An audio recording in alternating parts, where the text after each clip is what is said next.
ഈ സർവേക്ക് ആധാരമായിട്ട് ഉന്നയിച്ച 93 ചോദ്യങ്ങളിൽ പ്രസക്തമായ ചോദ്യങ്ങളിലേക്ക് നമ്മളിപ്പോൾ കിടക്കുകയാണ്. ഏതൊക്കെ ചോദ്യങ്ങളാണ് ഈ പറഞ്ഞ CES ഈ സാമ്പിള് അവതരിപ്പിച്ചത്? അതിൽ പ്രധാനപ്പെട്ട ഒരുപക്ഷെ ഈ പറഞ്ഞ അനുമാനങ്ങളെ സ്വാധീനിച്ചു എന്ന് ഇവർക്ക് ബോധ്യപ്പെട്ട ചോദ്യങ്ങളിലേക്ക് പോകുന്നു. എല്ലാ 93 ചോദ്യങ്ങളിലേക്കും പോകാനുള്ള സമയമില്ലാത്തതുകൊണ്ട് മാത്രമാണ് ആ ചോദ്യങ്ങളിലേക്ക് പോകുന്നു. ഈ തെരഞ്ഞെടുപ്പ് അല്ലെങ്കിൽ ഒരു തെരഞ്ഞെടുപ്പിനെ സ്വാധീനിക്കുന്ന പ്രഥമ പരിഗണനകൾ എന്തൊക്കെയാണ്? ഒരു വോട്ടറുടെ സങ്കല്പത്തിൽ ഇതാണ് വോട്ട് ചെയ്യാനുള്ള പ്രഥമ പരിഗണന. ഇത് വളരെ പ്രധാനപ്പെട്ടത്. ഈ സർവേയിൽ കണ്ടെത്തിയ ഒരു പ്രധാനപ്പെട്ട കണ്ടെത്തൽ എനിക്ക് തോന്നുന്നു ഡോക്ടർ ഐസക് രാഷ്ട്രീയ പാർട്ടിയിൽ ഇരുന്ന് ചിന്തിക്കേണ്ട കാര്യമാണ്. സ്ഥാനാർത്ഥിയുടെ മികവാണ് മുൻ തെരഞ്ഞെടുപ്പുകളിൽ നിന്ന് വ്യത്യസ്തമായിട്ട് മുമ്പിലേക്ക് വന്നിരിക്കുന്നത്. മുമ്പൊക്കെ 20, 25, 30 ആയിരുന്നത് ഇന്ന് CESന്റെ അനുമാനപ്രകാരം 10 വർഷം മുമ്പ് ചെയ്ത സർവേകളിൽ നിന്ന് വ്യത്യസ്തമായി വരുന്നത് 43.5% പേർ സ്ഥാനാർത്ഥിയുടെ മികവിന് മേൽ ഊന്നുന്നു. 41.4% പേർ പാർട്ടി സ്ഥാനാർത്ഥിക്ക് വോട്ട് ചെയ്യുമെന്ന് പറയുന്നു. മുഖ്യമന്ത്രി സ്ഥാനാർത്ഥിയെ പരിഗണിച്ച് വോട്ട് ചെയ്യുമെന്ന് പറയുന്നവർ 3.6. സർ, അപ്പം ശൂരനാട് ഉമ്മൻചാണ്ടി ഇല്ലെങ്കിലും കുഴപ്പമില്ല, ശ്രദ്ധിച്ചോളൂ. അടുത്തത് ജാതി മതം അടിസ്ഥാനമാക്കി. ഇത് കേരളത്തിൽ ഒരു പുരോഗമന ഭാവം ഉണ്ടെന്ന് മനസ്സിലാക്കുന്നത് ഈ ഫാക്ടേഴ്സ് ഒക്കെ പിന്നീട് വരുമെങ്കിൽ പോലും പെട്ടെന്ന് ഒരു എന്താ പറയുക ഒരു ബ്രോഡർ പെർസ്പെക്റ്റീവ്. അങ്ങനെ ഒരു പുരോഗമന മനോഭാവം ഒന്നും കേരളത്തിൽ ഇല്ല. കാരണം ഹിപ്പോക്രാറ്റ്സ് ആണ് മൊത്തം. കാരണം മനസ്സിൽ ജാതിയും മതവും എല്ലാ ചിന്തയും വെച്ചിട്ട് എന്തായാലും പക്ഷേ ഹിപ്പോക്രാറ്റ്സ് ഉണ്ട് എന്ന കാരണം വെച്ചാൽ 10.1 ആൾക്കാര് ഇതൊന്നും പറയാൻ തയ്യാറല്ല. അതാണ് അതിൽ അജിത്ത് വരുന്ന കാര്യം എനിക്ക് ഉറപ്പാണ്. ഞാൻ സത്യം പറയാം. പത്രക്കാരുടെ സ്വഭാവം പറഞ്ഞ് ഒന്നും വിട്ടില്ല. ശരിയല്ലേ ശൂരനാഥ്? നിങ്ങൾക്കുള്ള പരാതി ഞാൻ പറഞ്ഞു. പക്ഷേ മൂപ്പറൊരു കാര്യം മനസ്സിലാക്കണം. അതായത് ഒരു പത്രത്തിന്റെ ചീഫ് എഡിറ്റർ അദ്ദേഹം 10.1% കള്ളന്മാരാണെന്ന് പറഞ്ഞതിനകത്ത് എനിക്കൊരു വിരുദ്ധ അഭിപ്രായമുണ്ട്. കാരണം അവർ വളരെ ബുദ്ധിമാന്മാരാണെന്നാണ് എന്റെ അഭിപ്രായം. കാരണം ഈ കള്ളന്മാരോടൊപ്പം പിടിച്ചു നിൽക്കാൻ അവർക്ക് ഞാൻ ഈ കള്ളൻ ഉപയോഗിച്ച് ഇൻവെർട്ടർ കോമേല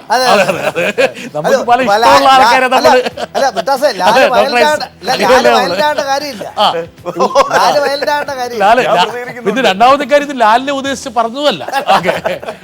ബിബീഷ്, ഈ ഒരു ഇതെന്തെങ്കിലും വ്യത്യാസം ഞാൻ പറഞ്ഞതുപോലെ ചുക്കായിട്ട് ഈ സ്ഥാനാർത്ഥി എന്നുള്ളൊരു ഘടകം എന്നെ അമ്പരിപ്പിക്കുന്നു. ഇത്രത്തോളം സ്ഥാനാർത്ഥിയുടെ മുകളിലൊരു ഊന്നൽ വരുന്നുണ്ടോ? തീർച്ചയായും അതൊരു വളരെ പ്രസക്തമായ ഒരു കണ്ടെത്തൽ തന്നെയാണ് ഈ സർവേയിലൂടെ ഞങ്ങൾക്ക് പുറത്തുവിടാൻ സാധിക്കുന്നത്. കാരണം മുൻ തെരഞ്ഞെടുപ്പുകളിൽ നിന്ന് വ്യത്യസ്തമായി സ്ഥാനാർത്ഥികളെക്കുറിച്ചുള്ള നിർണ്ണയങ്ങളൊന്നും ആരംഭിച്ചിട്ടില്ല. പക്ഷേ വോട്ടർമാർക്കിടയിൽ ഈ ഒരു ചോദ്യം ചോദിച്ചപ്പോൾ ബഹുഭൂരിപക്ഷം വോട്ടർമാരും ശക്തമായി പറയുകയാണ് ഇത്തവണത്തെ ഈ തെരഞ്ഞെടുപ്പിൽ അവരുടെ മുൻപിൽ വരുന്ന സ്ഥാനാർത്ഥി ആരാണോ അവരുടെ മികവിനെ നോക്കി മാത്രമായിരിക്കും അവർ ഇത്തവണ വോട്ട് ചെയ്യാൻ സാധ്യത എന്നാണ് ബഹുഭൂരിപക്ഷം വോട്ടർമാരും പറയുന്നത്. ഒരുപക്ഷെ പ്രേക്ഷകരുടെ ശ്രദ്ധയിലേക്ക് ഈ സർവേയിൽ വളരെ ശ്രദ്ധാപൂർവം നിരീക്ഷിച്ചു കഴിഞ്ഞാൽ കാണുന്ന ഏറ്റവും പ്രധാനപ്പെട്ട ഇൻഡിക്കേറ്ററിലൊന്ന് ഡോക്ടർ ഐസക്, ശ്രീ കുമാർ, അതുപോലെ ശ്രീ ശൂരനാട്, അതായത് സ്ഥാനാർത്ഥി എന്നുള്ള കമ്പോണന്റ് എത്രത്തോളം ശരിയാക്കി എടുക്കുക എന്നുള്ളത് ഈ തെരഞ്ഞെടുപ്പിൽ ഓരോ മുന്നണി.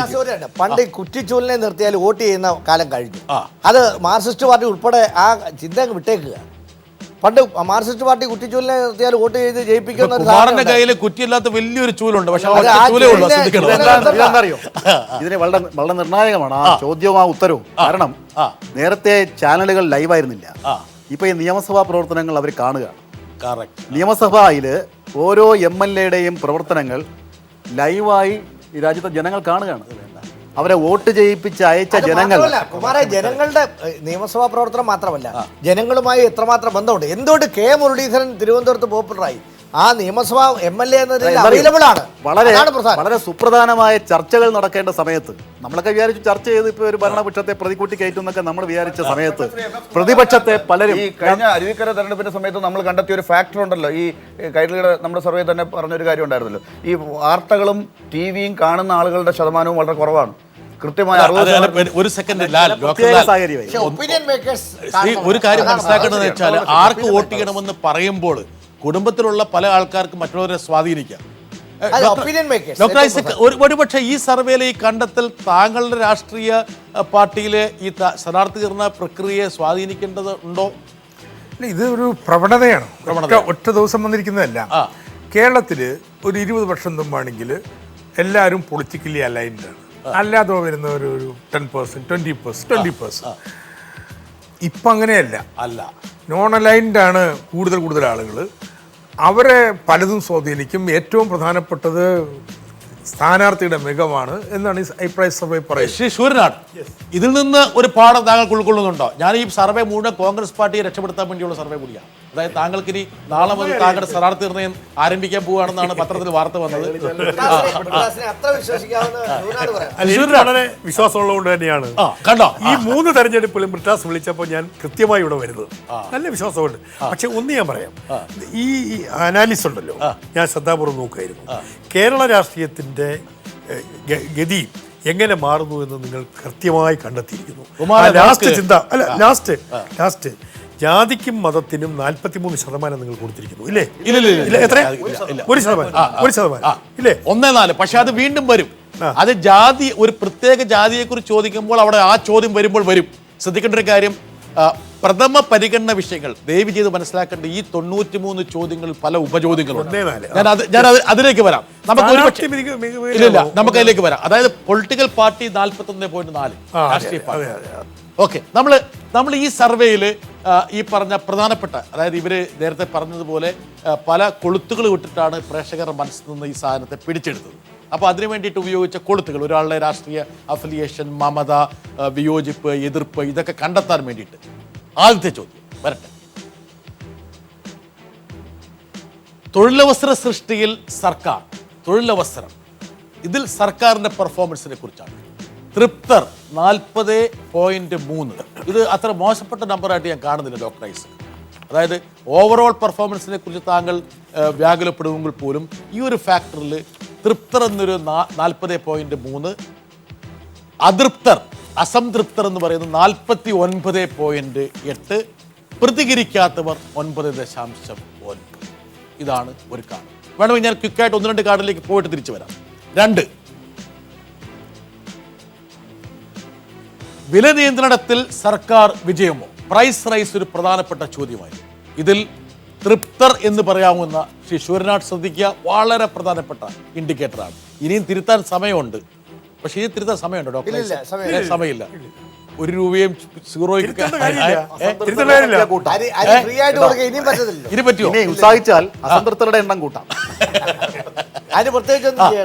അതായത് തൃപ്തർ 28.9% മാത്രം. ശ്രീ സൂര്യനാട്, നാളത്തെ KPCC മീറ്റിംഗിൽ താങ്കൾക്ക് വേണമെങ്കിൽ ഉന്നയിക്കാൻ പറ്റുന്ന പോയിന്റാണ്. ഇതിന്റെ പകർപ്പ് വേണോ സൂര്യനാട്? ഇതിന്റെ പകർപ്പ് വേണോ? കോപ്പി വേണോ? ഇത് പകർപ്പല്ല, ഇത് ഒരു കാരണവശാലും ശരിയായ ഒരു കാര്യമല്ല. ഓക്കെ, ശരി, ആയിക്കോട്ടെ. ആദ്യത്തെ പകർപ്പ് വേണോ? സ്ഥാനാർത്ഥി എന്നുള്ള സാധനം അത് വേണോ? 2, അസംതൃപ്തർ 61.8. അടുത്തത്, വില നിയന്ത്രണത്തിൽ സർക്കാർ വിജയമോ എന്നുള്ള പോയിന്റാണ് നമ്മൾ വന്നത്. രാജീവ് പ്ലീസ്. അടുത്ത്, വിലക്കയറ്റം ആരുടെ സൃഷ്ടി? ഇതാണ് രണ്ടാമത്തെ ഉപചോദ്യമായിട്ട് വന്നത്. എന്തുകൊണ്ടാണ് ബിബീഷ് ഈ ചോദ്യം ഇട്ടത്? വിലക്കയറ്റം ആരുടെ സൃഷ്ടി? തീർച്ചയായിട്ടും നമുക്കറിയാം, ഒരു സംസ്ഥാനത്ത് വിലക്കയറ്റം ഉണ്ടാക്കുന്ന സംസ്ഥാന ഗവൺമെന്റിന്റെ മാത്രം ഉത്തരവാദിത്വമായിരിക്കില്ല. പലപ്പോഴും കേന്ദ്ര സർക്കാരിന്റെ നയങ്ങളും അവരുടെ പോളിസികളും അതുമായി ബന്ധപ്പെട്ടുകൊണ്ടാണ് പലപ്പോഴും വിലവർദ്ധനവോ വിലക്കുറവോ സംഭവിക്കുക. കുമാർ, ശ്രദ്ധിക്കേണ്ട കാര്യം, കേരളം ഭയങ്കര സചേതനമായിട്ടൊരു കമ്മ്യൂണിറ്റി ആയതുകൊണ്ട് കേന്ദ്ര സർക്കാരിനെതിരെ ഏറ്റവും കൂടുതൽ മുദ്രാവാക്യം മുഴങ്ങുന്ന ഒരു സ്റ്റേറ്റ് ആയിരിക്കും ഇവിടെ. എന്താ കാരണം ഡോക്ടർ ഐസക്കും സൂര്യനാടും കൂടെ മത്സരിച്ച് മുഴങ്ങുന്നു. മുന്നണി ഇതുവരെ ഒരു കേന്ദ്ര അഭിപ്രായം. അതുകൊണ്ട് ഈ പറഞ്ഞ വിലക്കയറ്റം ആരുടെ സൃഷ്ടി എന്നുള്ള ചോദ്യത്തിന് ഉത്തരം പറഞ്ഞിട്ടുള്ള ആൾക്കാരിലേക്ക് വരുന്നു. കേന്ദ്ര സർക്കാർ എന്ന് പറഞ്ഞത് 30.7, സംസ്ഥാന സർക്കാർ എന്ന് പറയുന്നത് 19%. അവിടെ എനിക്ക് തോന്നുന്നു ഒരുപക്ഷെ കേരളത്തിൽ BJP-ക്കാരുടെ എണ്ണം കുറവായത് കൊണ്ടാണോ അങ്ങനെ വരുന്നത് എനിക്കറിയില്ല. ഇരു സർക്കാരുകൾ എന്ന് പറയുന്നത് കുറച്ചുകൂടി സെൻസിബിളായി പറയുന്നു. അത് ഡോക്ടർ ഐസക്കിൻ്റെ ആൾക്കാരാകാൻ സാധ്യതയുണ്ട്. 37.1. ഇവരാരുമല്ല എന്ന് പറയുന്ന ഒരു 2.4 ഉണ്ട്. അജിത്ത്, അതാരാണ് ഈ 2.4? ഇവരാരുമല്ല. പ്രതികരിക്കാത്തവർ 10.7. ഇവിടെയും പ്രതികരിക്കാത്തവരെ ഞാൻ ഇനി കള്ളന്മാരെന്ന് പറയുന്നില്ല. എന്താ കാരണം ലാല് ആ വിഭാഗത്തെ പ്രദാനം ചെയ്തുകൊണ്ട് പ്രൊട്ടസ്റ്റ് ചെയ്യുന്നുണ്ട്. പക്ഷെ ഇതൊരു ഒരു വയബിൾ ഇൻഡിക്കേറ്റർ ആണ്. എന്താ കാരണം വെച്ചാൽ എങ്ങനെയാണ് ഈ പ്രൈസ് റൈസ്? പ്രതികരിക്കാത്തവരാണ് തീരുമാനങ്ങൾ എടുക്കുന്നതിൽ നിർണായക സ്വാധീനം ചെലുത്തുന്നത്. പ്രതികരിക്കാത്തവർ അല്ല, അവർ പ്രതികരിക്കാത്തവർ എന്ന് പറഞ്ഞാൽ അവര് വോട്ടിങ്ങിൽ പ്രതികരിക്കില്ല എന്ന് പറയുന്നില്ല. അല്ല, അതാണ് പറയാൻ ആഗ്രഹിക്കുന്നു. അതുകൊണ്ടാണ് കള്ളന്മാരെന്ന് പറഞ്ഞത്. അതിനകത്ത് വേറെ അതുകൊണ്ട് കള്ളത്തരമുണ്ട്. അതാണ് അതിനകത്ത് ഒരു ചെറിയ ശതമാനം മാത്രമേ എന്റെ കൂട്ടത്തിൽ വരുന്നുള്ളൂ, അല്ലെങ്കിൽ ശ്രീ അജിത് കുമാറിന്റെ കൂട്ടത്തിൽ വരുന്നുള്ളൂ, പ്രതികരണ ശേഷിയുള്ള യഥാർത്ഥ ആളുകൾ. പക്ഷെ അതിനകത്ത് വോട്ട് ചെയ്യാത്ത ആളുകളും വരാം, വോട്ടിങ്ങിന് പോകാത്ത ആളുകളും വരാം. പക്ഷെ എന്തുകൊണ്ട് വോട്ടിന് പോയില്ല? ഒരു പ്രതിഷേധത്തിന്റെ പ്രതിഷേധത്തിലും ആകാം. അല്ലെങ്കിൽ നിലവിലുള്ള രാഷ്ട്രീയ ഞാൻ നിർഗുണ പരബ്രഹ്മം എന്താ പറഞ്ഞാൽ പോലെ. പക്ഷെ എങ്കിൽ പോലും ശ്രീ ശൂരനാട്, ഈ വിലക്കയറ്റം സംബന്ധിച്ചിട്ട് ജനങ്ങൾക്ക് പൊതുവെ ഒരു അസംതൃപ്തി ഉണ്ട്.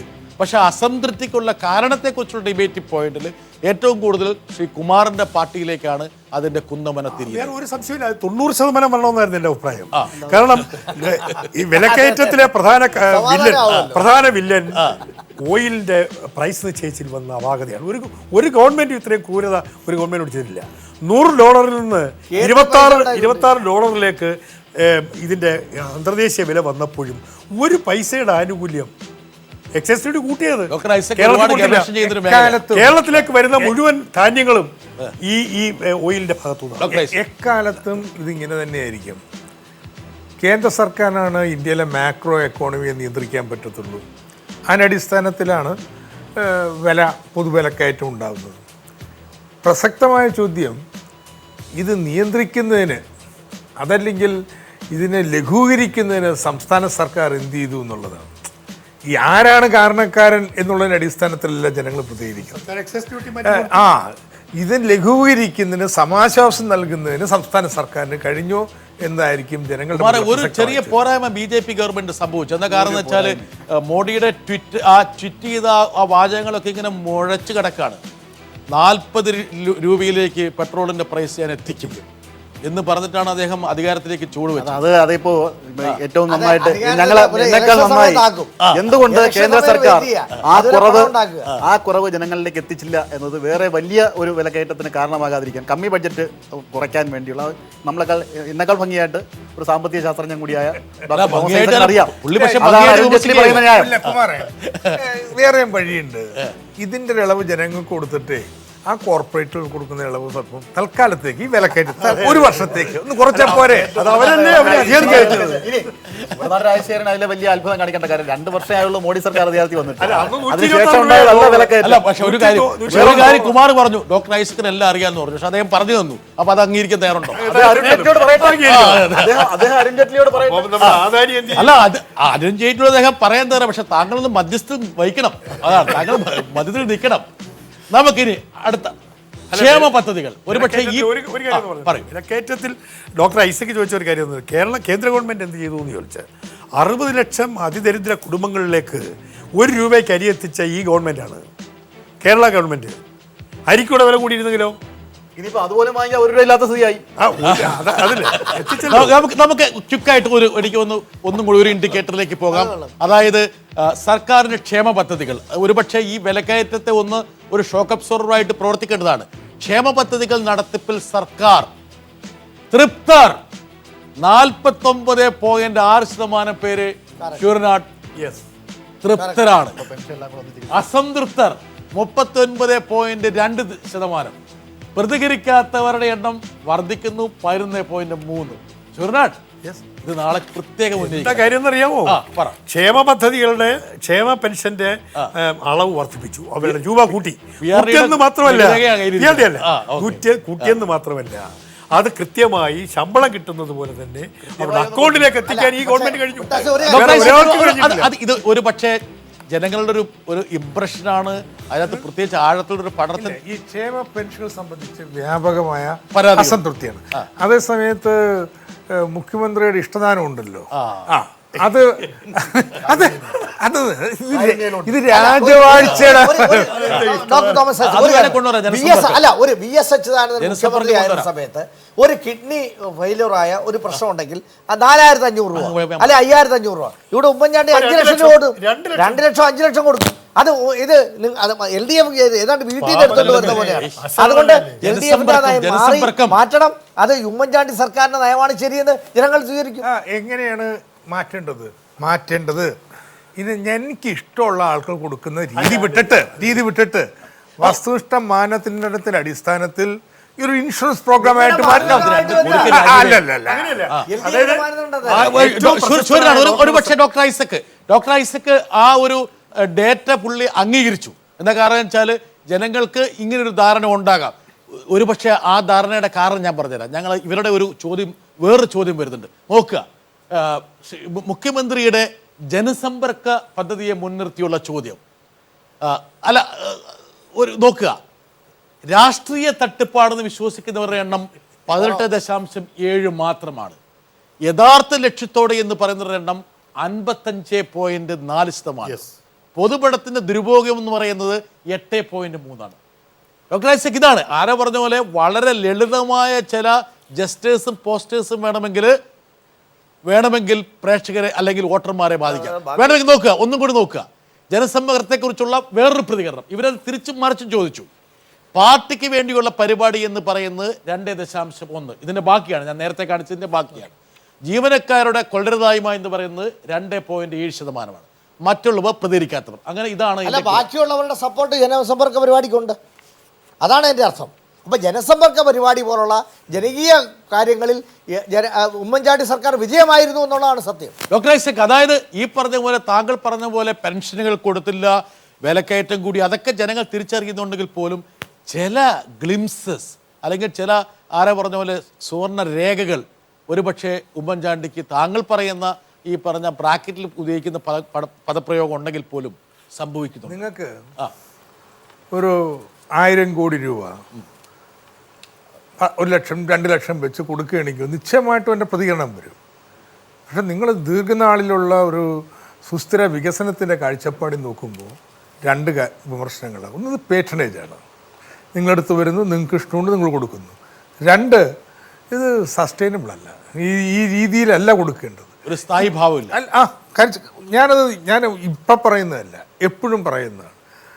ഇപ്പം കാരുണ്യമാവാം, താലോളമാവാം, പിന്നെ 5 ആരോഗ്യ പരിപാടി ഇങ്ങനെ ഇഷ്ടമുള്ളവർക്ക് കൊടുക്കാൻ വേണ്ടി ഈ സർക്കാർ നടത്തിക്കൊണ്ടിരിക്കുകയാണ്. ഏതാണ്ട് 700-800 കോടി രൂപ വരും. അത് മൊത്തത്തിലൊരു ഇൻ്റഗ്രേറ്റഡ് പരിപാടി, ഒരു ഇൻഷുറൻസ് പ്രോഗ്രാം ആക്കി ഞാൻ പറഞ്ഞതേ നിങ്ങളുടെ സർക്കാർ തന്നെ അംഗീകരിച്ചിട്ടുള്ള കാര്യമാണ്. ഒരു കാര്യം, ഒരു സാധാരണ ജനത്തെ സംബന്ധിച്ചിടത്തോളം അവന് കിഡ്നി പോയി, അവൻ്റെ വാല് പോയി, ഹാർട്ട് പോയി, അവനെന്ത് ലഭിക്കുന്നു ഏറ്റവും പ്രധാനമാണ്. മുഖ്യമന്ത്രി അക്കാര്യത്തിൽ ഉമ്മൻചാണ്ടി ഈ ഡോക്ടർ തോമസ് ഐസക് പറഞ്ഞാണ്, സുസ്ഥിര വികസനവും ശാസ്ത്രീയമായ വികസനവും എല്ലാം പ്രശ്നമായിരിക്കും. പക്ഷേ ഉമ്മൻചാണ്ടി ചെല്ലുന്നവർക്ക് വാരിക്കോരി കൊടുക്കുകയാണ്. ആ വാരിക്കോരി കൊടുക്കുന്ന വികസനത്തെ സംബന്ധിച്ചോ പഞ്ചവത്സര പദ്ധതിയെ സംബന്ധിച്ചോ ഒന്നുമല്ല. പക്ഷേ അത് ജനങ്ങൾക്ക് സ്വീകാര്യമാണ്. കാരണം ഇത് ഗവൺമെന്റിൽ നിന്ന് 5 പൈസ കിട്ടത്തില്ല. ഈ ഗവൺമെന്റിൽ 5 പൈസ കിട്ടാത്ത ജനങ്ങൾക്ക് കൊടുക്കുന്നത്. ഞങ്ങൾ ഈ കാണിച്ച ഗ്രാഫും ഇവർ കണ്ടെത്തിയിട്ടുള്ള നിഗമനങ്ങളും അത് കറക്റ്റാണ്. എങ്ങനെയാണ് അതിലെ ശതമാനം കുറഞ്ഞു പോയോ എന്ന് എനിക്ക് സംശയമുണ്ട്. ഞാൻ പറയാം, ഒരു സെക്കൻഡ്, ഇത്ര ആർത്തി ആക്രമണം ഒരു വാക്ക് ഞാൻ പറഞ്ഞു. അതായത് ഡോക്ടർ ഐസക്കിന്റെ കാലത്ത് ഒരു 2 മിനിറ്റ് മതി. ഐസക്കിന്റെ കാലത്ത് 3675 കോടി രൂപയാണ്. പക്ഷെ ഒരു കാര്യം അജിത്തെ, ഈ പത്രക്കാർക്ക് ചാനലുകൾക്ക് പൈസ നന്നായിട്ട് കൊടുത്ത ഐസക്, അത് ഞാൻ ഓൺ റെക്കോർഡ് പറയും. അതെ, കേരളത്തിലെ സൂര്യനാട് താങ്കൾക്കറിയാം, താങ്കളുടെ പത്രത്തിൽ തന്നെ പരസ്യം തന്നിട്ട് പൈസ തന്നിട്ടില്ല, കിട്ടിയിട്ടില്ല. കേരളം കണ്ട ഏറ്റവും മികച്ച ധനകാര്യമന്ത്രിയായിരുന്നു ഐസക്. ഒരു സംശയം താങ്കൾ എതിർക്കുന്നില്ല എന്നുള്ളത് നാളെ തെരഞ്ഞെടുപ്പിന്റെ തലവാചകമായിട്ട് വരും. ഒരു വാചകം പറഞ്ഞോട്ടെ. പക്ഷെ അദ്ദേഹത്തിന് പറ്റിയ ഒരു കൈക്കുറ്റപ്പാടേ പറ്റുള്ളൂ. അദ്ദേഹത്തിന്റെ സാന്നിധ്യം തന്നെ പറയുക. നല്ല ധനകാര്യമന്ത്രിയായിരുന്നു. 3675 കോടി രൂപയാണ് സാന്റിയോ മാർട്ടിൻ 4 വർഷം കൊണ്ടുപോയത്. ആ തുകയാണ്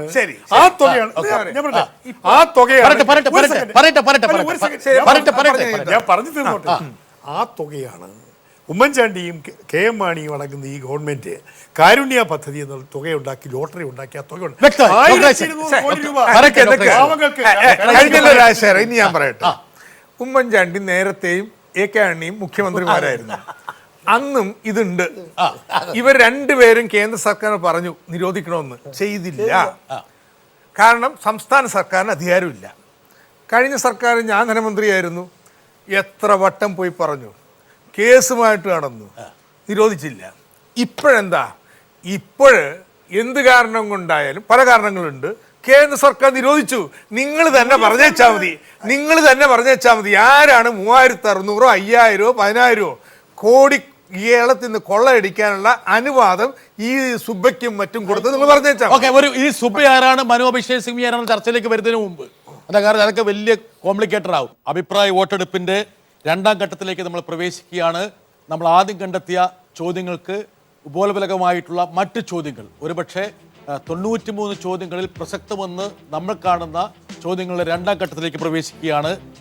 മതസൗഹാർദ്ദം അല്ലെങ്കിൽ സമുദായ സൗഹാർദ്ദം നിലനിർത്തുന്നത് സംബന്ധിച്ചുള്ള ഒരു ചോദ്യമാണ്.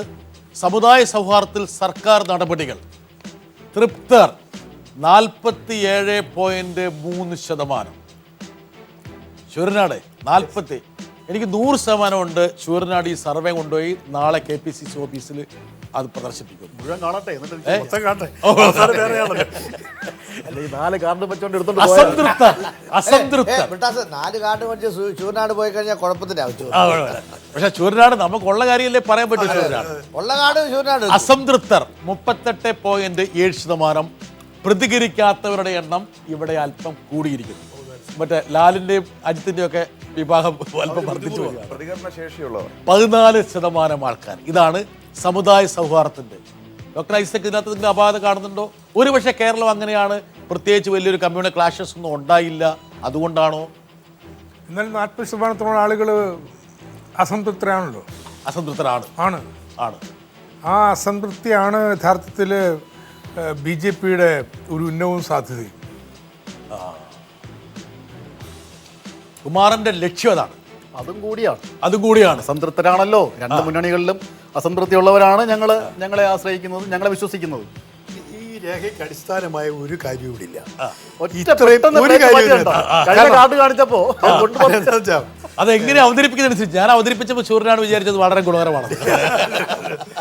ഒരു കാരണവും അതെ അതെ, ഒരു കമ്മ്യൂണൽ ക്ലാഷ് ഇല്ലാത്ത 4.5 വർഷക്കാലമാണ് കഴിഞ്ഞു പോയത്. അങ്ങനെയാണ് 100% വരേണ്ടതാണ്. ഞാൻ പറയുന്നത് കേരളം മൊത്തം കമ്മ്യൂണൽ ക്ലാസ് ഇവിടെ കാര്യമായ കേസൊന്നും ഇവിടെ ഇത്രയും ശാന്തമായി ഭരണം നടത്തിക്കൊണ്ടു പോകാൻ കഴിഞ്ഞ 4 വർഷക്കാലം ആരെങ്കിലും പ്രതിപക്ഷം പോലും ഒന്നും പറഞ്ഞിട്ടില്ലല്ലോ. ഈ ശാന്തി സമാധാനവും ഇല്ലാത്തൊരൊറ്റ ആളുണ്ടായിരുന്നല്ലോ, ഉമ്മൻചാണ്ടി. അദ്ദേഹത്തിന്റെ മനസ്സ് അസാധ്യമായിരുന്നു. അതെ. എനിവേ, അടുത്ത് അങ്ങനെയാണ് താങ്കൾ ഉമ്മൻചാണ്ടിയിലേക്ക് വരാം. ഉമ്മൻചാണ്ടി, അദ്ദേഹത്തെ സംബന്ധിക്കുന്ന ഒരു ചോദ്യം. ഉമ്മൻചാണ്ടി മുഖ്യമന്ത്രി സ്ഥാനാർത്ഥിയെങ്കിൽ UDFന് വോട്ട് ചെയ്യും. ഇതാണ് ചോദ്യം. എങ്ങനെയാണ് ബിബീഷ് ഈ ചോദ്യത്തിലേക്ക് താങ്കൾ വരാൻ കാരണം എന്താണ്? തീർച്ചയായും സംസ്ഥാനത്തെ ഭരിക്കുന്ന മുഖ്യമന്ത്രിയെ ഒരു വിധത്തിൽ മനസ്സിലാക്കാൻ ശ്രമിക്കുന്ന ഒരു ചോദ്യം കൂടിയാണത്. മുഖ്യമന്ത്രിയുടെ പ്രവർത്തനത്തെ പല രീതിയിൽ വിമർശിക്കപ്പെടുമ്പോഴും അദ്ദേഹം മുഖ്യമന്ത്രി സ്ഥാനാർത്ഥിയായി വരികയാണെങ്കിൽ ഈ ഒരു വോട്ടർ UDFന് വോട്ട് ചെയ്യുമോ എന്നുള്ള ചോദ്യമാണ് ഞങ്ങൾ ചോദിച്ചത്. വോട്ട് ചെയ്യുന്നവരോട് മാത്രം ചോദിച്ച ചോദ്യമാണോ? അല്ല, ഇതൊരു പൊതു ചോദ്യമാണ്. വേറെ ഒരാൾ മറുപടി പറഞ്ഞിട്ട് എന്താ പ്രസക്തി? എല്ലാ പാർട്ടിക്കാരും പൊതു ചോദ്യം. എല്ലാ പാർട്ടിക്കാരും ഒരു പ്രധാനപ്പെട്ട ചോദ്യം, ഉമ്മൻചാണ്ടിക്ക് വോട്ട് ചെയ്യുമോ എന്ന് ചോദിച്ചാൽ UDF സമ്മതിക്കുന്നു. എന്നാൽ ഉമ്മൻചാണ്ടിക്ക് വോട്ട് ചെയ്യുമോ എന്ന് ചോദിക്കുമ്പോൾ ഉമ്മൻചാണ്ടിയുടെ എന്ത് കാര്യത്തിലാണ് വോട്ട് ചെയ്യാത്തത്? അല്ല, ഉമ്മൻചാണ്ടി മുഖ്യമന്ത്രി സ്ഥാനാർത്ഥിയാണെങ്കിൽ UDFന് വോട്ട് ചെയ്യും.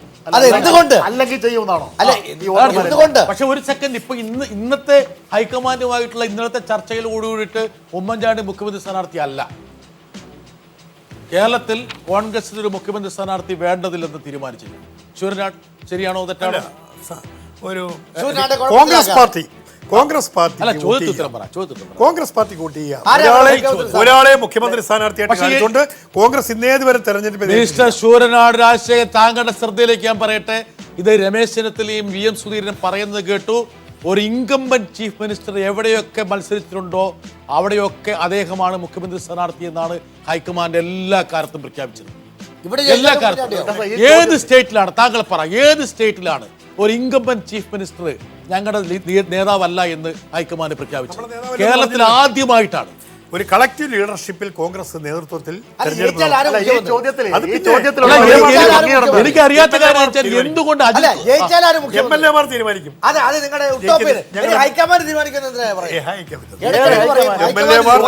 ഒരു സെക്കൻഡ്, ഇതൊരു ഡോക്ടർ ഐസക്, ഇത് ഉമ്മൻചാണ്ടിക്ക് മേലുള്ള ഹൈക്കമാൻഡിന്റെ നോൺ കോൺഫിഡൻസ് ആണോ? ഒരിക്കലും അങ്ങനെ പറയാൻ ഉമ്മൻചാണ്ടിക്ക് നേരെ എതിരായിട്ടാണ് ഏറ്റവും കൂടുതൽ വിമർശനങ്ങളും ആരോപണങ്ങളും ഒക്കെ വന്നിട്ടുള്ളത്. സ്വാഭാവികമായിട്ട് നെഗറ്റീവായിട്ടുള്ള വലിയൊരു ഇമേജ് ഉണ്ട്. ഈ പറഞ്ഞ പോലെ ദുരിതാശ്വാസം കൊടുത്തതിലൊക്കെ പോസിറ്റീവ് ഉണ്ടെങ്കിലും മൊത്തത്തിലെടുത്തിട്ട് മൊത്ത രാഷ്ട്രീയ situation അപ്പം അതുകൊണ്ട് ഹൈക്കമാൻഡ് ഇദ്ദേഹമാണ് നയിക്കുന്നതെന്ന് പറയുന്നില്ല.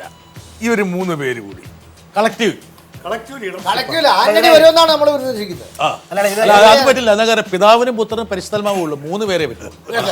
ഒരാളെ അപ്പൊ അല്ല ഒരു കാര്യം ചോദ്യത്തോട് ഈ ചോദ്യത്തോട് UDF മാത്രം പ്രതികരിക്കുന്നതാണെങ്കിൽ ഓക്കെ.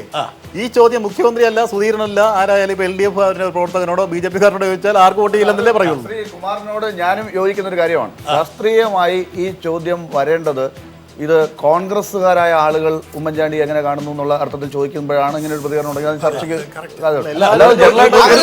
നമുക്കിങ്ങനെ നോക്കാം. ബാക്കിയുള്ള സ്ഥാനാർത്ഥികൾക്ക് കൂടി കമ്പയർ ചെയ്യുമ്പോൾ ഡോക്ടറല്ല, ഒരു സെക്കൻഡ്. ഒന്നാമത്തെ കാര്യം എന്താ വെച്ചാൽ അപ്പൊ സൂര്യനാട് ഇപ്പുറത്ത് വരും. അല്ല, ശൂരനാട്, അതായത് 93 ചോദ്യങ്ങളിൽ നമ്മൾ 40 ചോദ്യങ്ങൾ മാത്രമേ നമ്മൾ ഈ ചർച്ചയുടെ പെർവ്യൂലേക്ക് കൊണ്ടുവരുന്നുള്ളൂ. പല ഉപചോദ്യങ്ങളും ഒരുപക്ഷെ ഇവരുടെ മനസ്സിൽ ഒരാളുടെ ഉള്ളിലിരിപ്പ് മനസ്സിലാക്കാൻ വേണ്ടി ഉപയോഗിക്കുന്ന ചില ചോദ്യങ്ങളായിരിക്കാം. അപ്പോൾ അതിന്റെ ചോദ്യത്തിന്റെ ശരിയും തെറ്റും ഒരുപക്ഷെ ഇവരാണത് എങ്കിൽ പോലും പക്ഷെ ഇവിടെ ഇപ്പോൾ പക്ഷേ ഒരു സെക്കൻഡ്, ഈ സർവേ ഇന്നലത്തെ ഹൈക്കമാൻഡിന്റെ തീരുമാനം നേരത്തെ അറിയാമായിരുന്നെങ്കിൽ ഒരുപക്ഷെ ഇവർ ഈ ചോദ്യം ചോദിക്കില്ലായിരുന്നു. ഈ സൂര്യനാടിന്റെ ഹൈക്കമാൻഡ് ഇങ്ങനെ ഒരു കൊലച്ചതി ഉമ്മൻചാണ്ടിക്ക് ചെയ്യുമെന്നുള്ള കാര്യം ഇവർ അറിഞ്ഞിരുന്നെങ്കിൽ അജിത്തെ ഒരു 2 ആഴ്ചക്ക് മുമ്പ് AK കേരളത്തിൽ വന്നപ്പോൾ പത്രക്കാരോട് പറഞ്ഞല്ലോ, കേരളത്തിൽ തെരഞ്ഞെടുപ്പിനെ നേടുന്നത് ഒരു കളക്റ്റീവ് ലീഡർഷിപ്പ് ആയിരിക്കുന്നു.